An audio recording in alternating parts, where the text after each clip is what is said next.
సొలొమోను రచించిన పరమగీతం 7వ అధ్యాయం 7వ వచనంలో, నీవు తాళ్ళ వృక్షమంతా తిన్నని దానవు. దేవుడు మానవాళికి దయచేసినటువంటి గొప్ప బహుమానము బైబిలు. ఈ బైబిలు గ్రంథములో పరమగీతం అనే గ్రంథం చాలా మర్మమైన గ్రంథం. ఆత్మీయమైనటువంటి అనుభవాలు ఎన్నిటినో నేర్పించే గ్రంథము పరమగీతం. బోధలు 3 రకాలు. ఒకటి మేత, రెండవది పచ్చిక, మూడవది పద్మములు. గొర్రెల మేత మేస్తూ తిరుగుతూ ఉంటాయి. ఇక్కడ కొంచెం మేత, కొంచెం ముందుకెళ్తే అక్కడ కొంచెం, ఒకే చోట ఉండదు మేత. అదే ఒక పొలములో వర్షం వచ్చి చక్కటి పచ్చిక, ఆ పొలాన్ని దాటి బయటికి రావు. అందుకే బైబిల్లో కూడా పచ్చిక గల చోట్ల ఆయనను పరుండజేయుచున్నాడని చూస్తాం. మేత కంటే గొప్పది పచ్చిక, పచ్చిక కంటే గొప్పది పద్మములు. పద్మములలో తేనె ఉంటుంది, పద్మములలో ఉప్పొడి ఉంటుంది, పద్మములకు సువాసన ఉంటుంది. గొర్రెలకు మంచి బలాన్నిచ్చేవి పద్మములు. ప్రభునందు ప్రియులారా, విశ్వాసులు అనేటువంటి వారిని బైబిల్లో గొర్రెలకు పోల్చారు. నా గొర్రెలు నా స్వరము వినును అన్నారు ప్రభు. జీతగాడు జీతగాడే, నేను నా గొర్రెల కొరకు నా ప్రాణము పెట్టుచున్నాను అన్నారు. మనము గొర్రెలమాట. ఈ గొర్రెలమైనటువంటి మనకు పద్మముల లాంటి ఆహారము తీసుకోవాలి. గమనించే మాట ఏమిటంటే, పద్మముల లాంటిది ఏమిటంటే ఆత్మీయ అనుభవాలతో కూడినటువంటి మర్మమైనటువంటి బోధలు. అందుకే ఈవేళ బైబిల్ మిషను సంఘములో పరమగీతం బోధ ఉంది, ప్రకటన గ్రంథ బోధ ఉంది, దైవ సన్నిధిని కూర్చిన బోధ ఉంది, లోకముల చరిత్ర బోధ ఉంది, పరలోకములో అంతస్తుల బోధ ఉంది, ద ప్లాన్ ఆఫ్ సాల్వేషన్, రక్షణ మహాసంకల్పన అనే బోధ ఉంది. అనేక మంది ఈ బోధలు మాకు కావాలి అని ఆశించేటువంటి వాస్తవాన్ని మీరు ఎరిగిన వారి. ఈ పరమగీతములో 2 ముఖ్యమైన వ్యక్తులు కనబడతారు. ఒకరు ప్రియుడు, మరొకరు ప్రియురాలు. ఈ మాటలు చెప్పడానికి కొంచెం కష్టంగా, ఇబ్బందిగా అనిపించినా కానీ దీనిలో ఉండే సారాంశం ఏమిటంటే, ప్రియుడు అనగా ప్రభువైన క్రీస్తు, ప్రియురాలు అనగా క్రైస్తవ సంఘము. ఇశ్రాయేలీయులతో యెషయా ప్రవక్త చెప్పిన మాట ఏమిటంటే, ఓ ఇశ్రాయేలు జనాంగమా, నిన్ను సృష్టించిన వాడు నీకు భర్త అయి ఉన్నాడు. సృష్టికర్త మనకు భర్తట, బాలేదు కదా. సృష్టికర్త మనకు తండ్రి అనేది మంచిది, కానీ భర్త అనేది బాలేదు. కానీ భర్త అనే మాటకు అర్థం ఏమిటంటే భరించేవాడు. భార్యను భర్త భరిస్తాడు. 2 భార్యను కాపాడేవాడు. 3 భార్యను రక్షించేవాడు. 4 భార్యను ఆదరించేవాడు భర్త. 5 భార్యను నడిపించేవాడు. 6 భార్యను పోషించేవాడు. అంటే ఇన్ని అర్థాలు ఉన్నాయి భర్త అనే మాటకు. దేవుడు మనల్ని భరిస్తున్నారు కనుక ఆయన మనకు భర్తని, ఆయన పోషిస్తున్నారు కనుక ఆయన భర్తని, ఆయన ఆదరిస్తున్నారు కనుక ఆయన భర్తని, ఆయన కాపాడుతున్నారు కనుక ఆయన భర్తని, ఆయన నడిపిస్తున్నారు కాబట్టే ఆయనకు భర్త అనబడేటువంటి ఆ బిరుదు అది వచ్చినట్లుగా మనము గుర్తించాలి అని మీకు తెలియజేస్తున్నాను. భర్త అనగా క్రీస్తు, భార్య అనగా సంఘము. ఏ సంఘము? 2000 సంవత్సరముల క్రితము ఈ భూమి మీదకి దేవుడు వచ్చి సిలువ వేయబడి, సిలువలో వేలాడి రక్తాన్ని చిందించి చనిపోయారు.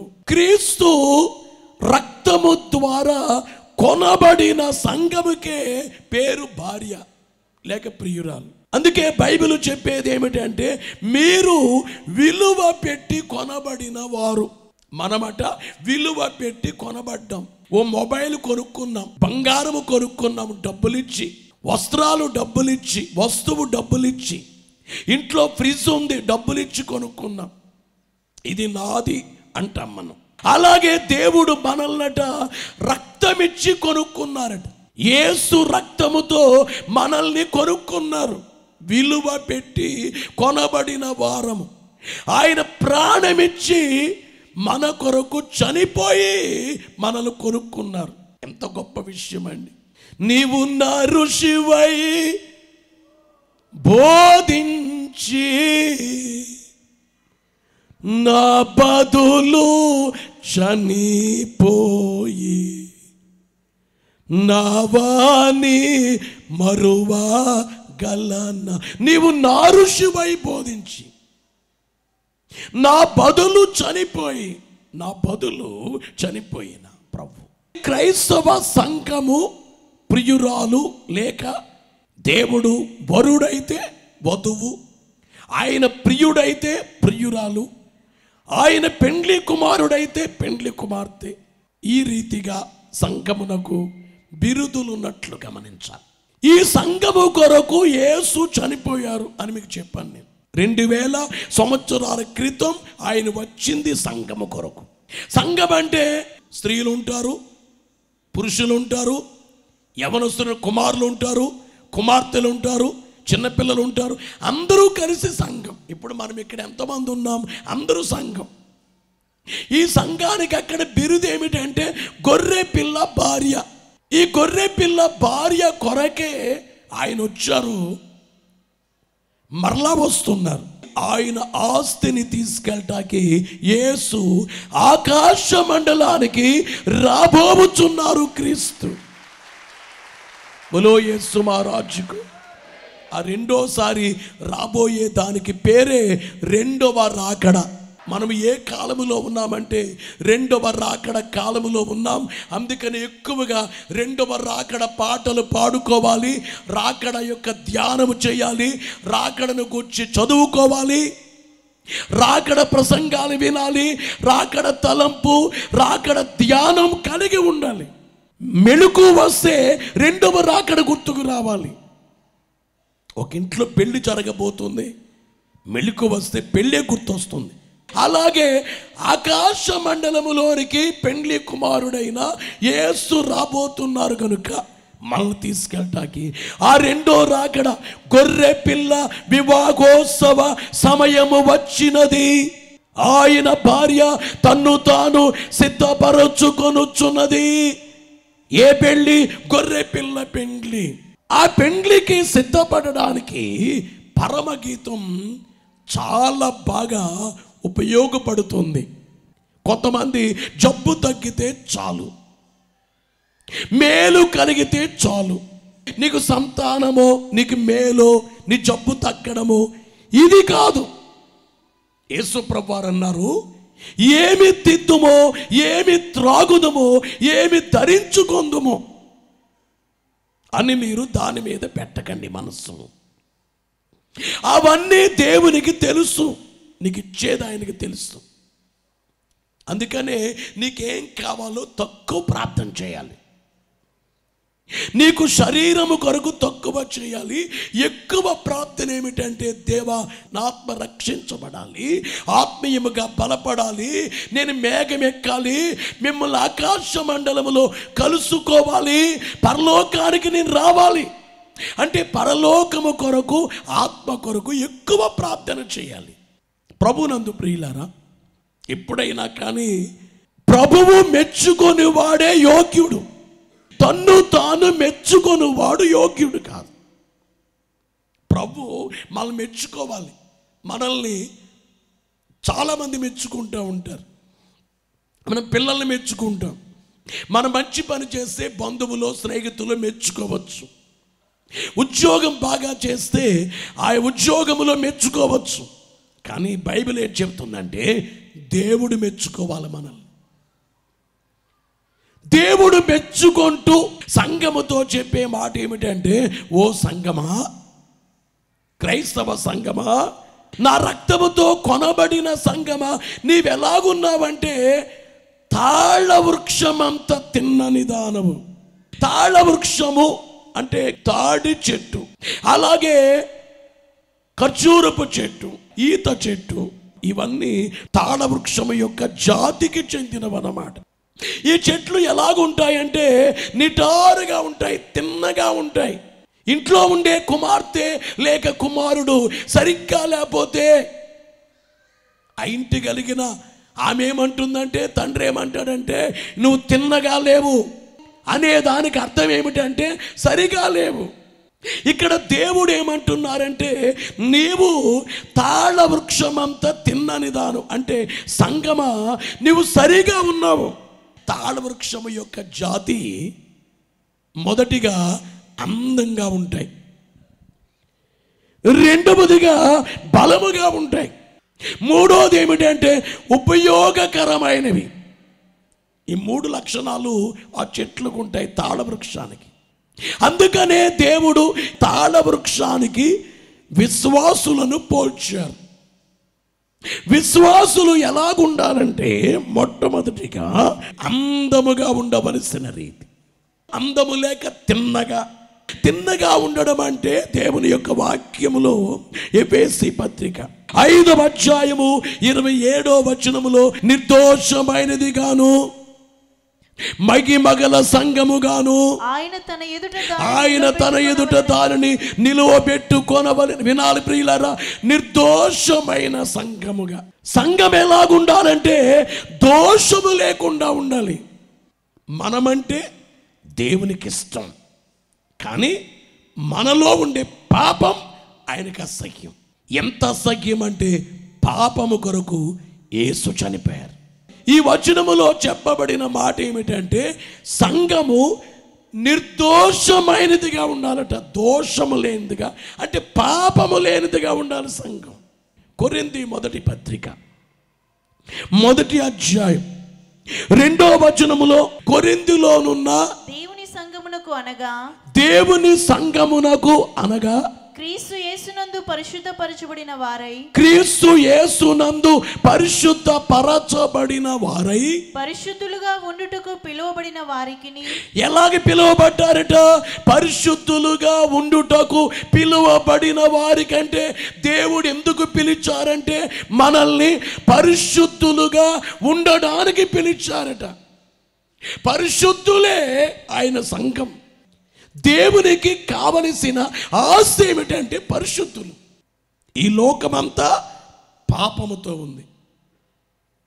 పాపము చాలా బలమైంది. దైవజనుడు దేవదాసయ్య గారు అన్నారు, పాపము యొక్క బరువెంత? ఇసుక బరువు ఇసుక కంటే ఇటుక బరువు, ఇటుక కంటే రాయి బరువు, రాయి కంటే బండ బరువు, బండ కంటే కొండ బరువు, కొండ కంటే పర్వతము బరువు, పర్వతము కంటే పాపము బరువట.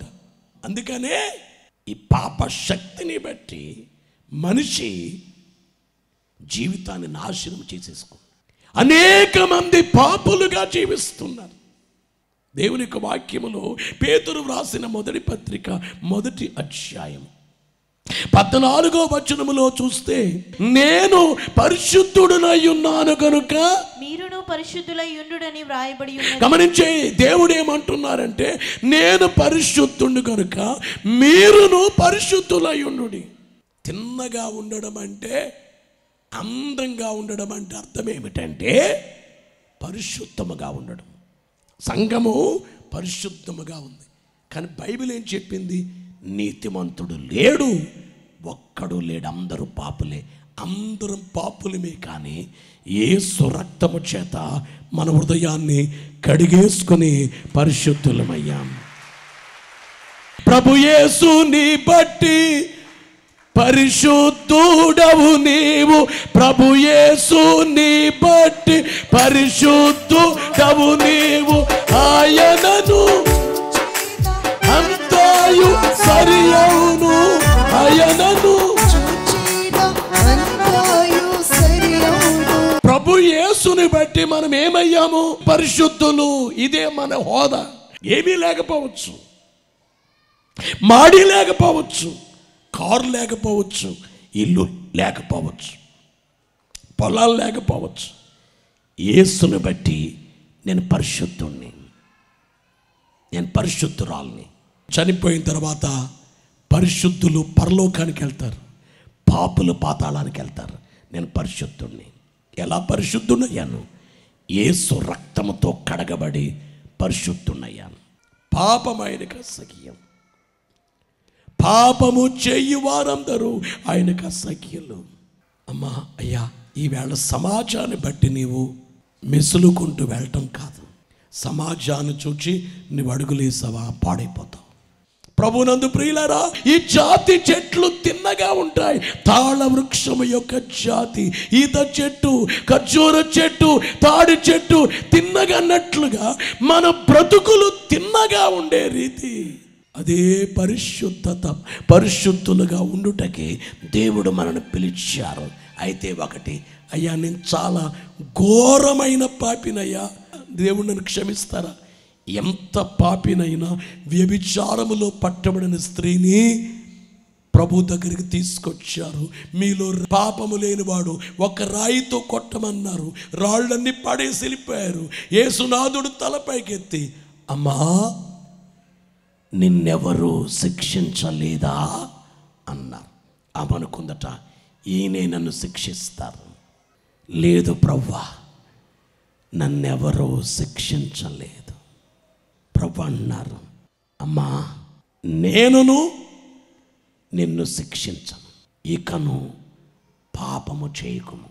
ఆయన అనే మాట ఏంటంటే, ఇంతవరకు నీవు ఎలాగున్నావు అదంతా ఒప్పుకో, దాన్ని విడిచిపెట్టే. అందుకే 2వ మెట్లో పాపపు తప్పుదల, 3వ మెట్లో తీర్మానం, ఇక చేయను. అంతేగాని ఈ వారం ఒప్పుకొని క్షమలా చేసి ప్రతి నెలలో నువ్వు క్షమించు అని మామూలుగా చేస్తుంటే అసలు నువ్వు ఒప్పుకున్నట్టు కాదు, దేవుని షేమ్ చేసినట్లు. తిన్నగా ఉండాలి. ఎంతటి తిన్నని దానం అంటే తాళ వృక్షం అంతా తిన్నని దానం. గమనించే మాట ఏమిటంటే, తాళ వృక్షము యొక్క జాతి తిన్నగా, రెండోది బలంగా ఉంటాయి ఈ చెట్లు. దేవుని నమ్మిన వారు బలంగా ఉండాలి. ఎఫెసీ పత్రిక 6వ అధ్యాయం 10వ వచనాన్ని చూస్తే, తుదకు ప్రభు యొక్క మహాశక్తిని బట్టి ఆయన యందు బలవంతులయుండుడి. ఎలాగుండాలి? బలముగా ఉండవలసిన రీతి. ఫిలిప్పీ పత్రికలో 4వ అధ్యాయము 13వ వచనములో చూస్తే, నన్ను బలపరచు వాని యందే నేను సమస్తము చేయగలను. తిమోతి 2వ పత్రిక 4వ అధ్యాయములో 17వ వచనములో, ప్రభువు నా ప్రక్క నిలిచి నన్ను బలపరచును అనే మాట మనము చూస్తున్నాం. దావీదు సంకీర్తనలో 94వ సంకీర్తన 18వ వచనములో చూస్తే, నా కాలు జారని నేను అనుకొనగా యెహోవా నీ కృప నన్ను బలపరచుచున్నది. నీ కృప నన్ను, నా కాలు జారిపోయే టైములో నీ కృప నన్ను బలపరచుచున్నది. మనందరము కూడా దేవుని కృపను బట్టి బలంగా ఉండాలి. అందుకే తిమోతితో పౌలు గారు అన్నారు, నా కుమారుడు అయిన తిమోతి, క్రీస్తు యేసు కృప చేత బలవంతుడు ముఖం. బలంగా ఉండాలి, వీక్గా కాదు, బలహీనంగా కాదు, బలంగా. చాలామంది నాకు చేత కాదు, నేను చేయలేను, మనోవిచారం, నా వల్ల కాదు, ఇట్లా కాదు. బైబిల్ చెప్పేది బలంగా ఉండాలి. అది తాళవృక్షం యొక్క రీతి. తాళవృక్షం అంతా తిన్నగా మనం ఉండాలి అంటే మనలో బలం ఉండాలి. చాలాసార్లు మనం బలహీనంగానే కనబడతాం, బాధపడతా ఉంటాం, కన్నీళ్లు కారుస్తాం. బలహీనం, నేను అమ్మాయిగా పుట్టాను, ఎందుకు పుట్టాలి, అసలు నా జీవితం ఏంటి, నా బ్రతుకేంటి, నేనేంటి. నీకు విలువ లేదని నువ్వు అనుకోవచ్చు, కానీ నీ కొరకు యేసయ్య రక్తాన్ని కార్చారు, నీకు ఒక విలువ ఇచ్చారు, నీ జీవితానికి ఓ విలువ ఇచ్చారు. కాబట్టి నీవు బలహీనముగా ఉండొద్దు. తాళ వృక్షం అంతా తిన్నగా ఉండాలి, బలంగా ఉండాలి. నేనేలా భయపడవలెను, నేనేలా చింతించవలెను, నేనేలా భయపడవలెను. గట్టిగా చేతులు పైకెత్తి, నేనేలా చింతించవలెను, నా యేసుడు నాకుండగా నన్ను